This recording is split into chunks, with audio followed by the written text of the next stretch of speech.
The fire crackles low tonight, my children. The shadows dance on weathered faces as I speak. Under this sacred iroko tree where our fathers sat, where our grandfathers shared wisdom before them, I must tell you a story that burns in the heart of every elder. It is a tale of a young man named Kweku Asante, whose light was snuffed out by those he called brothers. Listen well, for this story still echoes in the wind that sweeps through our village, in the tears that fall with the morning dew, and in the silent prayers of mothers who fear for their children. Gather close, let the flames warm your faces, for the truth I speak tonight will chill your bones and awaken your souls. Kweku Asante was born when the rains blessed our land after 3 seasons of drought. His mother, Alma, a woman whose hands were soft as cotton but whose heart was strong as iron, would say the ancestors smiled the day he drew his first breath. The midwives declared they had never seen a child born with such bright eyes, eyes that seemed to hold the wisdom of ages. From his first steps in the red dust of our village paths, Kweku was different. While other boys his age played with carved wooden animals and chased chickens in the compound, Kweku watched the elders with curiosity burning in his young heart. His father, Kofi, a simple farmer whose back was bent from years of working the stubborn earth, would find the boy sitting under trees, asking questions that made grown men pause and think. The village women would shake their heads in wonder, saying, "This child carries the spirit of a scholar." They were not wrong. As Kweku grew, his thirst for learning became like a river in flood season, impossible to contain. While his age mates learned to tend goats and plant yams, Kweku devoured every book that found its way to our village. The traveling teachers who came during harvest time would marvel at this young boy who could recite lessons after hearing them once. His mother Alma would wake before dawn to light the kerosene lamp so her son could read before helping in the fields. When Kweku turned 18, his results from the final examinations arrived like thunder from a clear sky. Perfect scores in every subject. The village had never seen such brilliance. That evening, under this very iroko tree, the elders gathered in council. Old Nanaya, whose wisdom was respected by all, stood and declared, "This young man belongs not just to his family, but to all of us. We must send him to the great university in the capital." And so it was that the village became like ants gathering grain. Every family contributed. The farmers gave from their harvest, the traders shared their profits, the hunters offered the meat from their catches. Even the children broke their clay piggy banks to add their coins to the collection. Kweku's departure was like a funeral and a celebration combined. Tears of sadness mixed with tears of joy as the young man boarded the bus that would take him to his destiny. For 4 long seasons, news came back that made the village swell with pride. Kweku's letters, read aloud under this iroko tree, spoke of mathematics that could predict the rain, of science that could heal diseases, and of dreams bigger than our small village could contain. He wrote of tall buildings that scraped the belly of the sky, of libraries that held more books than there were stars, of professors who taught wisdom from across the great waters. After his university graduation, Kweku was assigned to teach in a school far from both his university and his home village. This was the way of the government. Young graduates must serve before claiming their full freedom. For 1 full year, Kweku taught children whose eyes reminded him of his own childhood hunger for knowledge. He wrote to his village about students who walked barefoot for miles to attend his classes, about young minds that bloomed under his patient teaching, about the responsibility that weighed on his shoulders like a farmer's load. The village elders would listen to these letters and nod knowingly. "The boy is learning that knowledge without service is like a river that does not reach the thirsty fields," said Nanaya. "He is becoming not just educated, but wise." When his service year ended, the school children wept to see their beloved teacher leave. Their tears were the first payment for the education he had received, though none knew it then. The young man who returned to the village was no longer just a graduate, he was a teacher, a servant of his people, ready to give back to the soil that had nourished his roots. When Kweku finally returned home, it was as if the morning sun had broken through months of darkness. The village erupted in a celebration that lasted 3 days and 3 nights. Women ululated with voices that could wake the ancestors, drums beat rhythms that made the earth itself dance, and children ran through the streets singing songs they made up about their hero. Kweku wore simple clothes, a white shirt and dark trousers, but he carried himself with the quiet dignity that knowledge brings. His eyes held the wisdom of books, the confidence of one who had walked among the learned, yet his heart remained humble like the clay pot that holds pure water without boasting of its contents. He greeted every elder with proper respect, touched his forehead to the ground before his parents, and spoke to the children with the same gentleness he had shown his students. "I am still your son," he told the village. "All that I have learned belongs to you." Within days of his return, while Kweku was still adjusting to the familiar rhythms of village life, word came from the capital that changed everything. A messenger on a red motorcycle, dust flying from his wheels, brought an envelope sealed with official stamps. Inside was an offer that made the village gasp in wonder, a full scholarship to study abroad, in universities whose names they had only heard whispered in reverence. The news of Kweku's scholarship spread through the village like honey poured on eager tongues.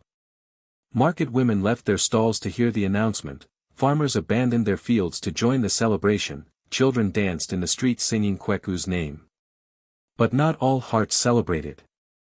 Among Kweku's childhood companions, Kofi Mensah, Ya Boteng, and Kwame Osei, something darker began to take root. They had remained in the village while Kweku soared to heights they could barely imagine. Their dreams had withered like plants without water, buried under years of empty promises, failed attempts, and the bitter taste of watching life pass them by. Let me tell you about these three, my children, for their story is as important as Kweku's. Kofi Mensah had once dreamed of becoming a mechanic, but lack of money and opportunity had left him repairing bicycles under a tin shed. His hands, once quick and clever, now moved slowly, weighed down by disappointment. Ya Boteng had wanted to be a driver of the big trucks that carried goods between cities, but without connections or capital, he remained a laborer, loading and unloading goods for others who lived his dreams. Kwame Osei had shown talent for carving, but his sculptures gathered dust in his mother's compound while he scraped together coins from odd jobs. These three had grown up alongside Kweku, shared the same dusty playground, the same teachers, the same childhood dreams. But where Kweku's star had risen, theirs had fallen into darkness. Remember this truth, my children, and write it on your hearts: comparison is the thief of joy, the killer of contentment, the mother of all evil. While Kweku prepared for his journey across the great waters, practicing English phrases and dreaming of libraries in foreign lands, his old friends gathered in the shadows like bats afraid of sunlight.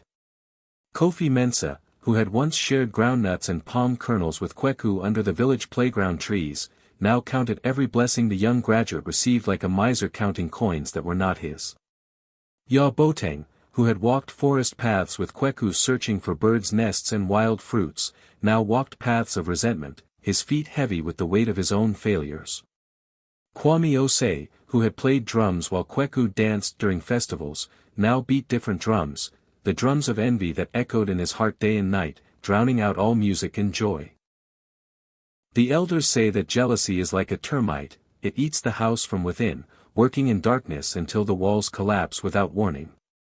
Each day, the three friends watched as visitors came to Kweku's family compound. Government officials discussing his scholarship, village elders seeking his advice, young people hoping to learn from his success.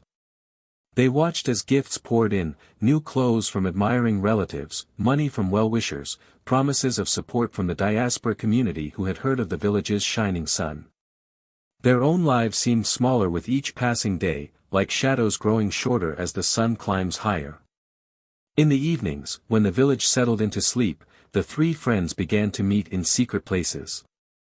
First, it was just talk, bitter words about unfairness, about how luck favored some while others suffered. Why him and not us? Kofi Mensah would ask, his voice heavy with resentment. We were just as smart in primary school, Ya Boteng would add, conveniently forgetting how Kweku had helped him with homework when they were children. He thinks he's better than us now, Kwame Osei would whisper, though Kweku had shown them nothing but kindness since his return. These meetings grew darker with time. What started as complaints became accusations. What began as hurt feelings transformed into something more dangerous. Evil, my children, rarely announces itself with thunder and lightning. More often, it creeps in quietly, wearing the face of righteousness, speaking in the voice of justice denied. They forgot the wisdom their own grandmothers had taught them, that the river does not envy the rain, for both serve their purpose in the grand design of the Creator. Instead, they allowed bitterness to take root in their hearts like weeds that choke young plants, stealing nutrients and blocking the sun until nothing healthy can grow. Their secret meetings became planning sessions, their complaints became conspiracies, their hurt feelings became murderous intent. On that cursed evening, when the sun painted the sky red like spilled blood, a warning from the ancestors that went unheeded, Kweku sat in his family compound preparing his evening meal. The smell of palm nut soup, rich with fresh fish and seasoned with his mother's secret blend of spices, filled the air around their home. His mother Amma had gone to the evening market to buy fresh vegetables for the next day's meal. His father Kofi had walked to his farm to check the yam mounds, as was his habit. The compound was quiet except for the gentle bubbling of the soup pot and the distant sounds of children playing in the fading light. Kweku hummed as he stirred the soup, his heart light with thoughts of his upcoming journey. In 2 weeks, he would board a plane, his first time leaving the ground, and fly to a land where snow fell like cotton and buildings reached toward the heavens. He was alone when his 3 childhood companions appeared at the compound gate, their faces wearing smiles that seemed painted on like masks worn during harvest festivals. Brother Kweku, called Kofi Mensa, his voice carrying false warmth that would have warned a more suspicious heart. Come, our successful brother, let us drink palm wine together.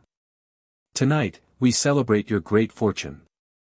Kweku's heart was pure like water from a mountain spring, clear and trusting. He saw no shadows behind their eyes, heard no poison in their voices, felt no warning from the spirits that had protected him since childhood. These were his brothers, after all, companions who had shared his childhood games, who had helped him climb mango trees and catch fish in the village stream. Let me finish cooking this soup, he said, lifting the wooden spoon to taste the rich broth. My mother will be angry if I burn her palm nuts. But they pressed him with sweet words and knowing laughter. The soup can wait, brother, said Yaboteng, stepping closer to the pot. Tonight is special. We have the best palm wine in the village waiting, fresh from Nana Kwaku's tree, still sweet with the morning's tapping. Come now, added Kwame Osei, how often do we get to celebrate a brother who will soon walk among the white people in their land of wonders? So Kweku, trusting as a child trusts his mother's embrace, covered his soup pot, took his cloth from where it hung on the wooden chair, and followed them into the gathering darkness. Trust, the elders say, is both the greatest gift and the most dangerous weapon, it can build bridges or dig graves. They walked through the village as the last light faded from the western sky. The path took them past the chief's palace, where the night watchman called out friendly greetings, past the old mission church where evening prayers were ending, past the primary school where Kweku had first learned to read and dream of distant places. They walked toward the forest clearing where old Nana Kwaku, the palm wine tapper, stored his calabashes during the day and where young people often gathered to drink and share stories when work was done. The moon was thin that night, like a silver thread stretched across dark cloth, giving little light to guide their way. Kweku felt no fear, these were paths he had walked since childhood, with companions he had trusted since before he could properly speak their names. In the clearing, they sat on wooden stools arranged in a circle around a small fire that cast dancing shadows on their faces. The palm wine, sweet and fresh, flowed from calabash to calabash as they talked and laughed about old times.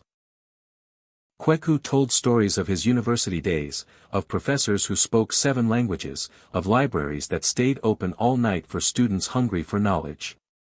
He spoke with excitement about his coming journey, about the opportunity to learn from the best minds in the world, about his dream to return and help transform not just their village but their entire region. When I come back, he said, his eyes bright with dreams and palm wine, I will help you all. Kofi, we will get you the tools and training to open a real garage. Ya, there will be opportunities for drivers with proper licenses and training. Kwame, your carvings are beautiful, I will help you find markets in the big cities where people pay good money for such art." As he spoke these words of brotherhood and hope, the three friends exchanged glances heavy with meaning.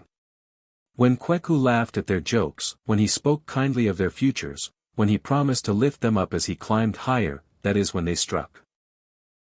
Like hyenas that hunt in packs, like cowards who attack when their prey is most trusting, they fell upon him with stones gathered beforehand, with sticks cut and hidden for this purpose. By morning, when the rooster's crow announced the birth of a new day that Kweku would never see, his body lay still under the unforgiving sky. His blood had soaked into the red earth that had watched him play as a child, that had felt his first stumbling steps, that had supported his feet as he grew from boy to man to scholar to dream. The scholarship papers, carefully folded in the inner pocket of his shirt, would never be signed. The plane ticket that was to arrive the following week would remain unclaimed. The dreams of a village, the hopes of a family, the future of a young man who could have changed the world, all died with him under that cursed clearing where palm wine had become blood and brotherhood had become murder. His three friends, their hands still stained with his blood, returned to their homes as false dawn lightened the eastern sky. They washed their hands with soap and water, scrubbing until their skin was raw, but blood leaves stains that no earthly water can cleanse, and guilt makes even the strongest man tremble like a leaf in a storm wind. When Kweku did not return home that night, his mother Amma paced their compound like a caged leopard. At first, she told herself he was probably sleeping at a friend's house after too much palm wine. Young men sometimes did such things. But as midnight passed and still no word came, worry began to gnaw at her heart like termites eating wood. By dawn, when there was still no sign of her son, her cries of anguish pierced the morning air, waking neighbors and sending alarm through the village faster than fire through dry grass. His father Kofi organized search parties of village men carrying torches and hurricane lamps, accompanied by dogs whose keen noses might pick up a scent trail. They searched through the night and into the following dawn, calling Kweku's name until their voices were hoarse, praying to ancestors and God for the safe return of their precious son.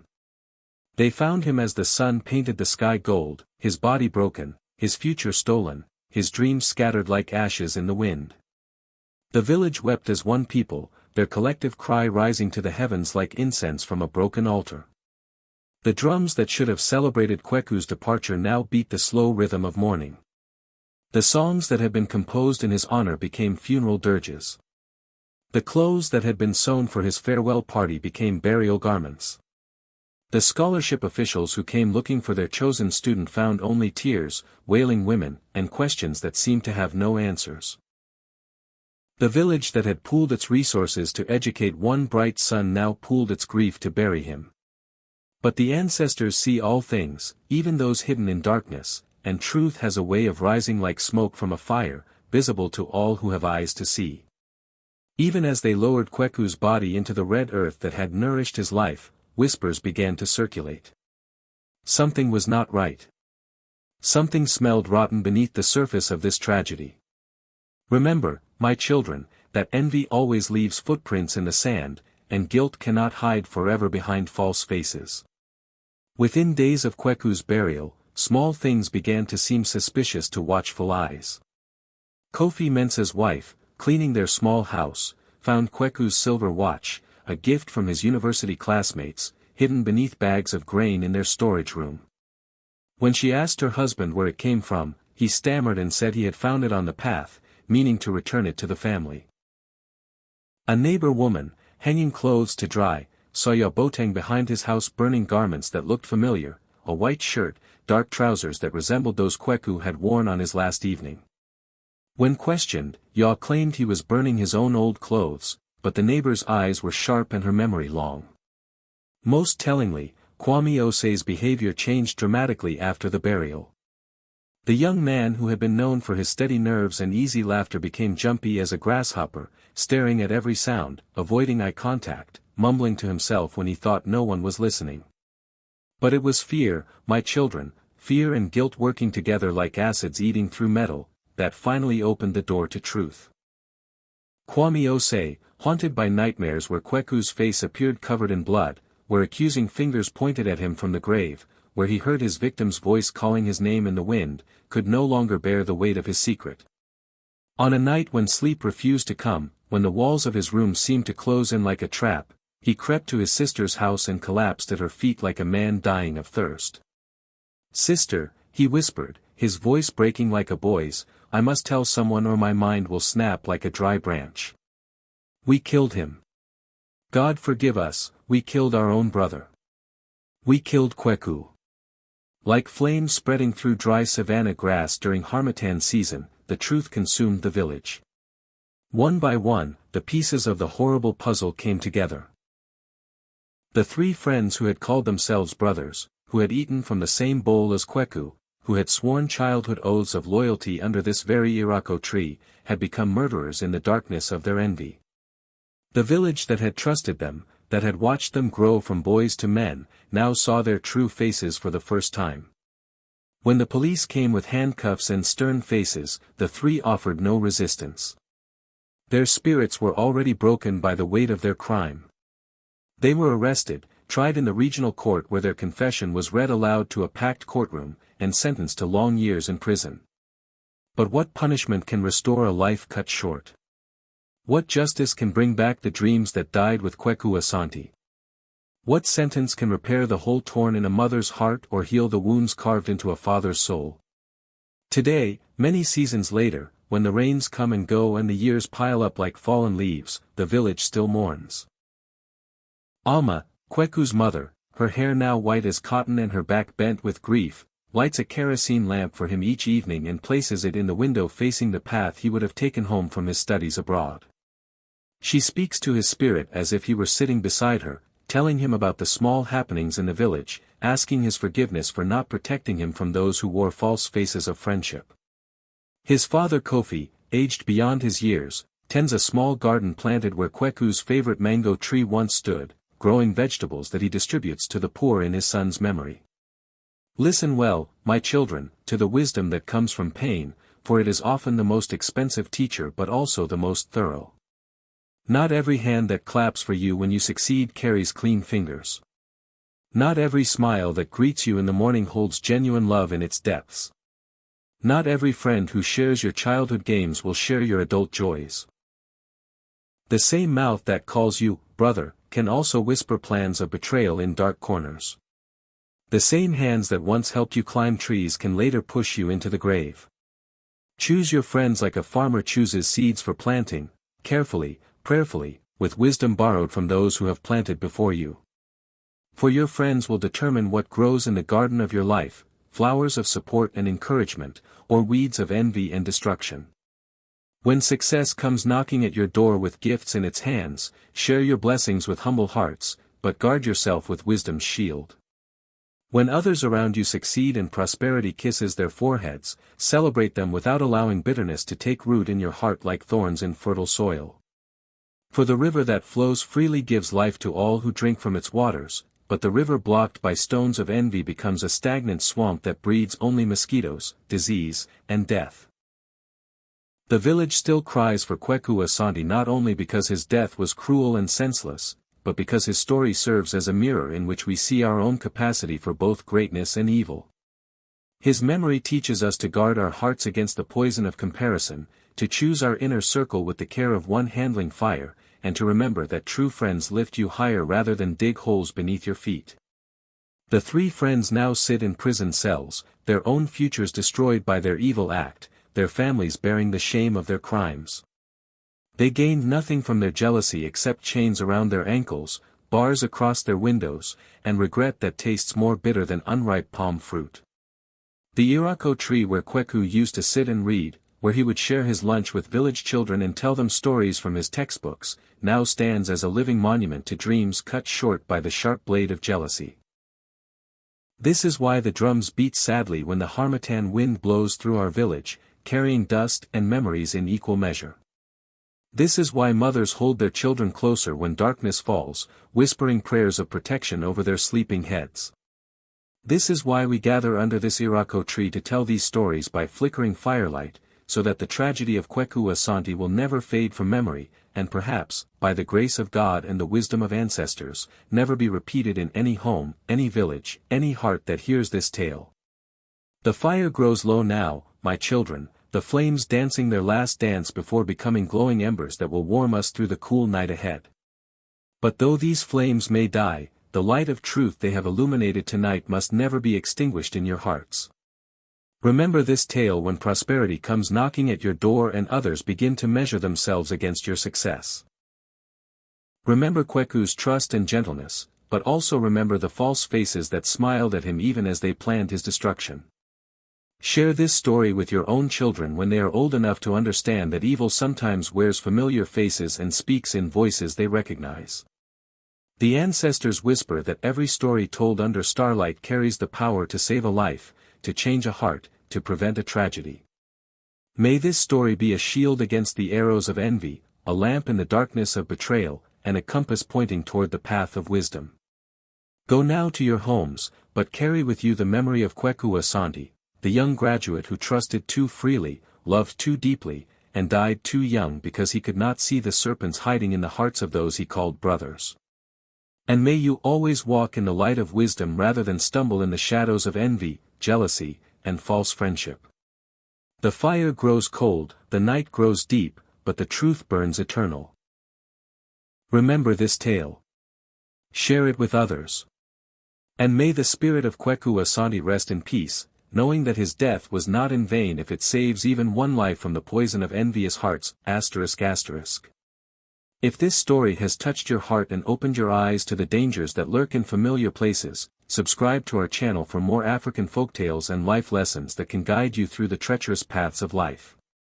Share this video so others may learn from the wisdom of our ancestors and the pain of those who walked these paths before us. Ring the bell so you never miss stories that carry the power to transform hearts and save lives. Remember, every tale we tell carries the blood and tears of those who lived it, died for it, and now speak to us from the realm of ancestors. Honor their memory by learning from their pain and allowing their sacrifice to make you wiser, stronger, and more careful in your choice of friends and companions.